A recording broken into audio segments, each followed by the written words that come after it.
Hey guys, Dave from Nerdarchy, for nerds, by nerds, hang out with this nerd. Ted. Today we're going to discuss 5 ways to defeat the monster without defeating the monster.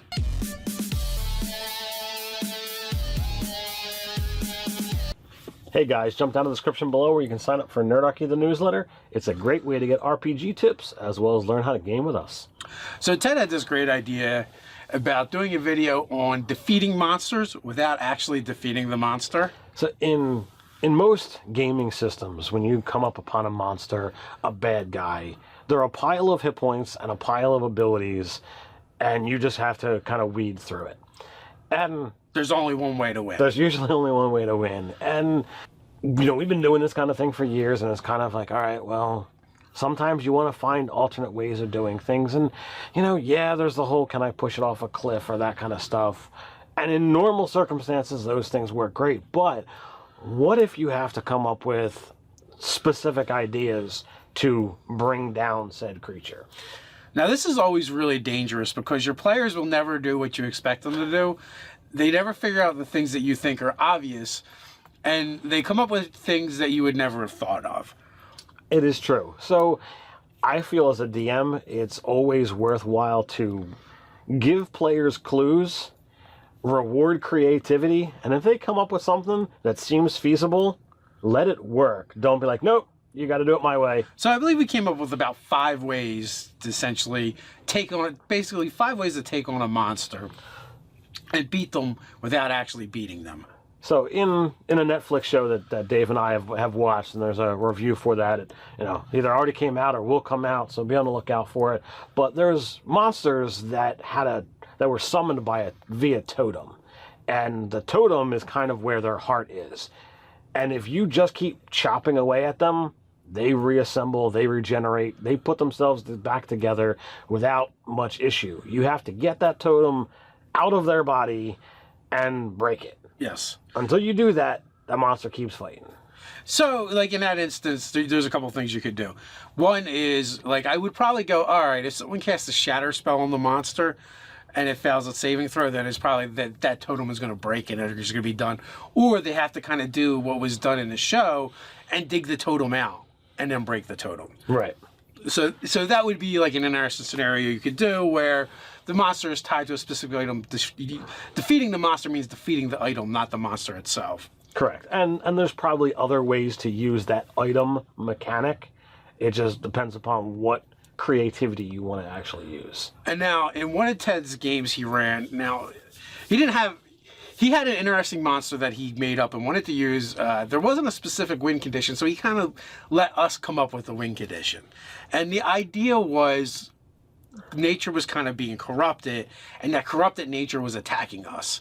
So when one of the players came up with an idea of, well, what if we heal the nature? Then, you know, then Ted was like, you know what, that's actually a good idea. I think it fits in with what I was going for. It was based off the Oath of the Ancients, Paladins Oaths, and it totally fits. So he's like, all right, I'm going to let this fly. So in this case, the antithesis of what you would believe defeats the monster is indeed the thing that defeats the monster. In this case, you let us use basically like healing magic on it to basically, I don't want to say damage it, because it didn't damage it. It actually restored it to its natural form, and which made it ungrumpy, essentially. Now, I mean, there is some precedence to this dating back all the way to 2nd edition with the Nilbog. Yes. So, I mean, it's not like I broke new territory, but it was something that Nathan Nerdarchy said, you know, I'm going to do this and see what happens. And I'm like, wow, that's a really cool idea. I'd hate to ruin that situation. So I'm going to let this work. I had a couple ideas of how the encounter could have gone, but it was designed to be a really challenging thing. And once they started going down this path, I'm like, I really like this. And you know, the paladin gets in on it, the cleric gets in on it. I don't know whether David guessed or not. I think we actually ended up using like healing potions. Yeah, you did. As grenades. So like, you know, it gave us several like interesting things to do, and it actually turned what Ted was probably planned for a difficult encounter into kind of an easy one, but it was fun and it was interesting and got the players engaged. And as we've talked about more other times, that it's going to be a far more memorable encounter for the players than a pile of hit points. Absolutely. So the next thing that I kind of came up with was the concept of like the timer or some kind of ritual going on.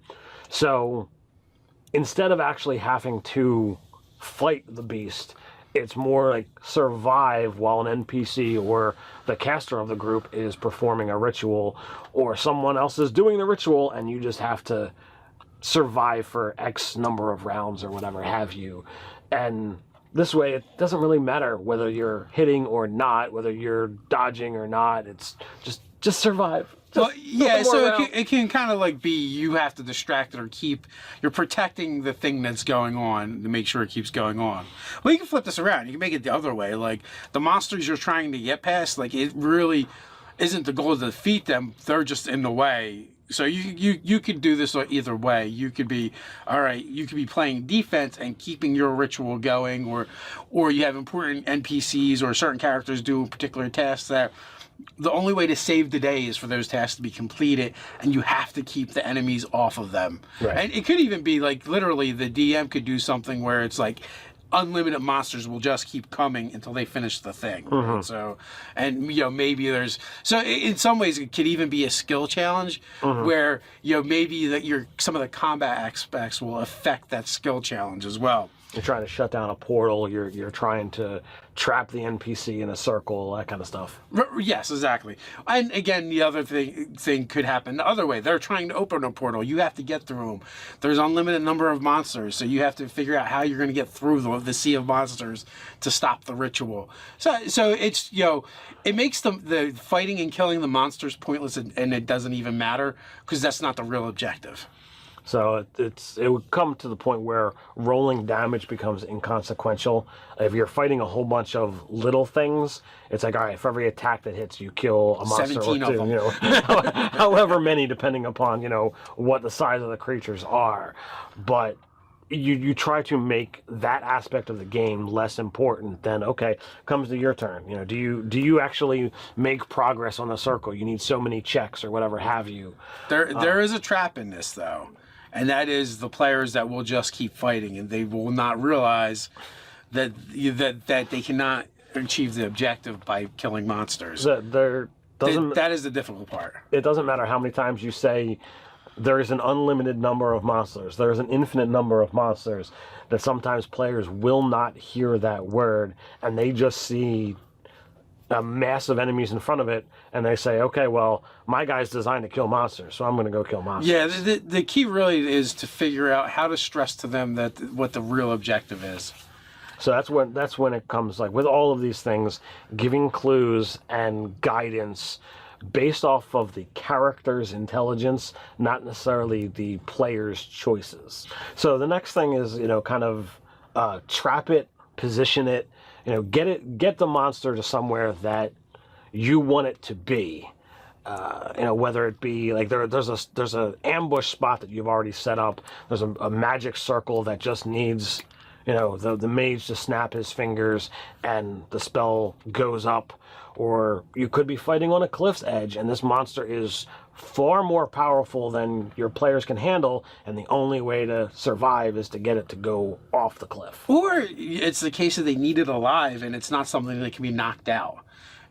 So they have to trap it somehow, and actually they'll fail if they kill it.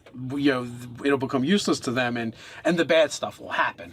So in this case, they have to figure out how to hurt it, how to trap it, and just sheer violence isn't going to be enough.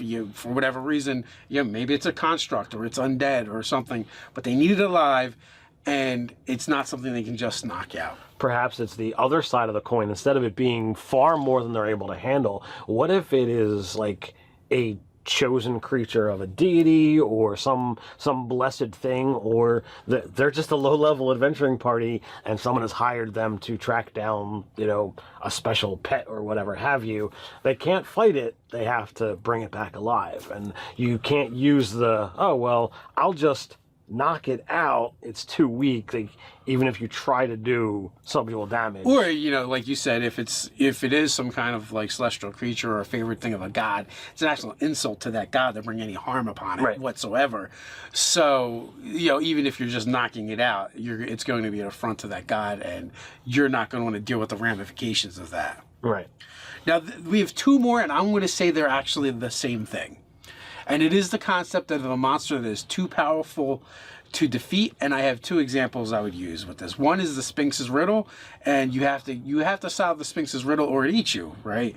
And there's nothing you can do. You're just not equipped to take on this power level of a monster, so you have to figure out the riddle.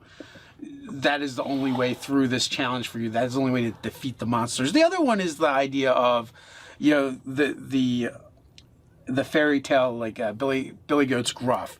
The idea that you encounter the troll that is too strong for you, and there's really, there's only a couple ways through. There's probably a bunch of ways through, but the idea is it's too powerful for you to defeat.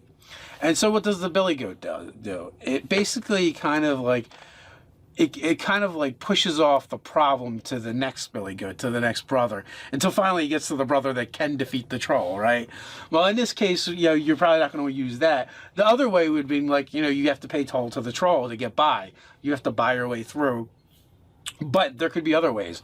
Two of them are just tricking him, which is what the Billy Goats did eventually, or paying your way through. But there might be other solutions as well. Maybe you have to bring him something or a token or thing, or maybe he's a thoughtful troll and you have to defeat him in a game of chess or chance or something like that. But you could do something more interesting than just having a combat. So here's one that you definitely fall into things that absolutely fit into the skill challenge or the charisma checks, diplomacy, intimidation, that kind of stuff. Now, if something is clearly far more powerful than you, I think intimidation checks are going to be a lot more of a challenge. But if you've got someone who's set up, designed for that particular situation, it could be for a very interesting encounter.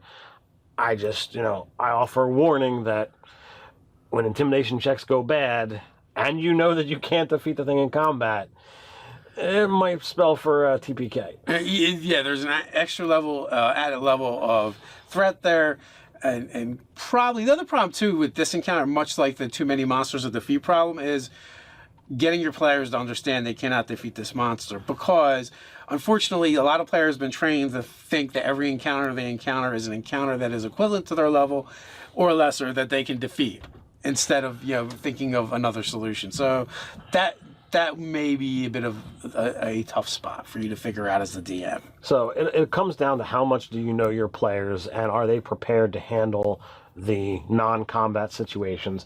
And there is always, the surplus extra number 6 of, this monster is beyond you. There is no way to defeat it. There's no way to get beyond it. You need to just run away. So you can always throw those type of things out there just to kind of scare your players and know that they're living in a real and breathing world, and that not everything is designed specifically tailored to them. So with that, guys, in the comments below, what do you think of these suggestions? Are you using them in the game? You give us examples. While you're at it, like, share, and subscribe. You can support us over on Patreon. So until next time, stay nerdy.